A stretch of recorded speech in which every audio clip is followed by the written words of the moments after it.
اوتوماتيك السيستم بيخش ياخد الدرجه الجديده وياكد الحجز عليها، وانا بروح محول لك فلوس. بتتفاجئ ودي حاجه جديده، محدش بيرد لحد فلوس. دي حقيقة. لا، عندنا بقى في اون تايم بنرجع لك.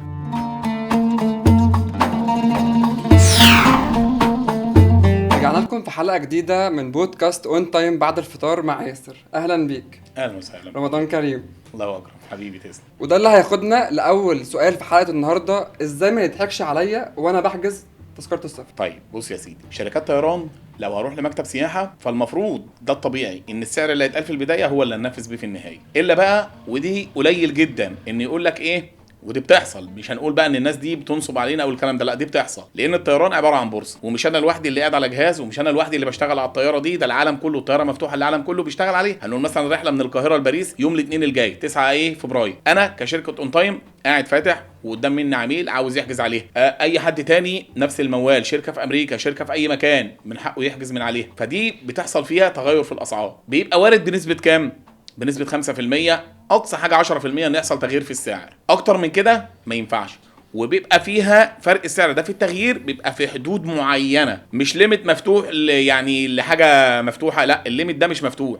يعني مثلا السعر يتغير مثلا من، هنقول مثال، تذكره ب 5000 تبقى 5500 5300. ما ينفعش اقول للعميل التذكره بقت ب 8000 جنيه. يعني بيبقى التغيير في حدود معينه او نسبه معينه. 2، ودي بتكون في مواقع الحجز. يعني انا مثلا متعود ان انا بحجز مثلا من موقع اون تايم، بحجز من موقع سكاي سكانر، ممكن اجي في النهايه عند مرحله الدفع لما احط بيانات الفيزا واكمل واجي ادي امر دفع، يحصل معايا تغيير في الاسعار، يقول لي السعر اللي انت كنت بتحجز بيه حصل عليه تغيير وبقى السعر الجديد كذا، حابب تكمل بيه او لا. دي رقم 2. رقم 3، اكون انا نفسي بحجز لنفسي من البيت، تمام، عن طريق شركه وما عندوش سيستم خاص بيه ولا عنده وكاله رسميه ولا اي حاجه. في الحاله دي انا ممكن يضحك عليا في السعر، مش ب 500 بقى ولا 200، لا يضحك عليا في الوفات. فده احنا حلناه كله فين؟ في اون تايم. ان انا بقدر اثبت لك السعر في اون تايم لمده كافيه جدا، من اول ما تبدا تدور لغايه لما تدخل بياناتك لحد ما تتمم اجراءات الحجز. دي حافظنا عليها جدا في تصميم الموقع بتاعنا كاون تايم eg.com،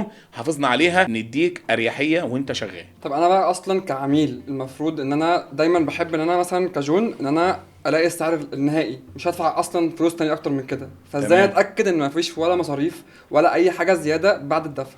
طيب بص يا سيدي، احنا في اون تايم عملنا حاجه كويسه، عملنا كل الدفع، كل وسائل الدفع بتاعتنا ما فيش عليها اي مصاريف. لا ده في عندنا ميزه، وميزه كويسه جدا، ودي هتخليك تبقى واخد خطوه وانت مطمن تحجز معايا. انا عندي في السيستم بتاعي حاجه اسمها متابعه درجات الحجز. يعني انت حجزت عندي النهارده ومشيت ودفعت فلوس التذكره ومشيت، انا السيستم بتاعي بيبقى مربوط على التذكره بتاعتك دي، واخد الامر انه يتابع الدرجات. لو ظهرت درجه اقل من اللي انت حاجز عليها، اوتوماتيك السيستم بيخش ياخد الدرجه الجديده وياكد الحجز عليها، وانا بروح محول لك فلوس. بتتفاجئ ودي حاجه جديده، محدش بيرد لحد فلوس. دي حقيقة. لا، عندنا بقى في اون تايم بنرجع لك. ليه؟ لان عندنا نظام اسمه نظام تتبع درجات الحجز. كل ما بتظهر درجه اقل، كل ما السيستم اوتوماتيك بيخش ياخدها ويعمل لها كونفيرم ويبعت لك التذكره الجديده، وفي نفس الوقت كمان بنحول لك الفلوس بتاعتك. ده اللي هيودينا على السؤال التاني: لو انا بقى لقيت سعر ارخص سعر في السوق، حلو. المفروض انا اقلق ولا افرح؟ ده سؤال زي ما بنقول كده سلاح ذو حدين. لو شركه موثوقه والناس عندها ثقه فيها ولها تجارب مع العملاء كويسه، ليه لا ان انا ما يكونش عندي ثقه فيها؟ طب لو شركه سابقه اعمالها فيها تخوفات وناس كتير جدا قلقت منها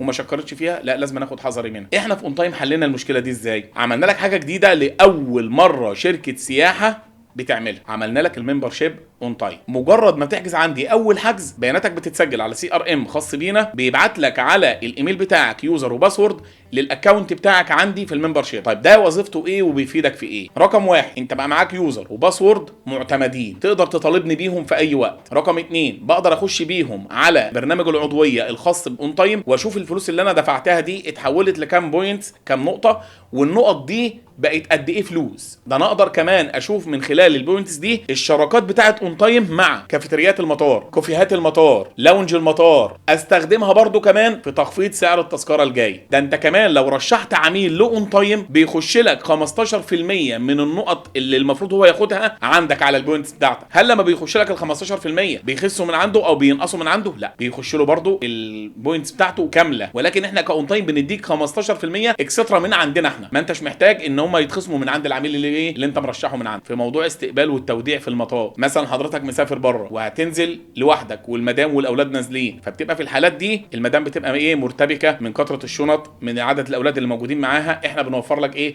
استقبال في المطار، بيتحمل المسؤوليه من اول باب الطياره لحد ما بيخرجوا بره، وده كله بتقدر تستخدمه عن طريق البوينتس اللي انت ايه مكتسبها من الفلوس اللي انت دفعتها في ثمن التذكره. لو جينا برضو خدنا اللي هو ليه مهم نتعامل مع شركه واضحه اصلا من الاول، وازاي نعرف الشركه الواضحه دي اساسا؟ هنقول الشركه الواضحه دي بتيجي عن طريق التفاعلات بتاعه العملاء بتاعتها على وسائل التواصل الاجتماعي، بالظبط. ودي اللي النهارده بقت عامله زي ما بنقول كده ايه او موضحه كل حاجه. مفيش شركه النهارده هتعمل مشكله مع عميل والعميل هيسكت، لا بقت الدنيا باينه، اي حد من اي مكان يقدر يشوف الشركه دي تقييماتها كويسه، اراء العملاء بتوعها كويسين، الناس دي بتشكر فيهم، الناس دي بتذم فيهم، بيحصل من عندهم مشاكل او الكلام ده كله. مفيش شركه طيران او شركه سياحه بتقدم سيرفيس تيكتس طيران او بوكينج بتاع الفنادق، حجز فندق او غيره، بيبقى عنده خدمه متابعه ما بعد البيع. العميل في اي شركه طيران علاقته بمكتب الحجز حالتين اتنين، الحاله الاولى في الحجز والحاله الثانيه الالغاء او التعديل. لا، علاقتنا بالعميل ده بقى فرد من افراد عيله اون تايم. بنتعامل معاه ازاي؟ بعد انتهاء حجزه من موظف الحجز وخروجه من مكتب الحجز بتاعنا، بتوصله مكالمه بعد العمليه دي بساعه بيحصل فيها استطلاع راي بالنسبه لموظف الحجز قبل سفر العميل ب 24 ساعه، بتوصله مكالمه ثانيه بنأكد معاه فيها ميعاد وجوده في المطار، بنأكد فيها الموازين المتاحه ليه على التيكتس اللي هو واخدها، لو حصل تعديل او الغاء على التذكره. المفروض بعد ما بيخش يعمل التشيك ان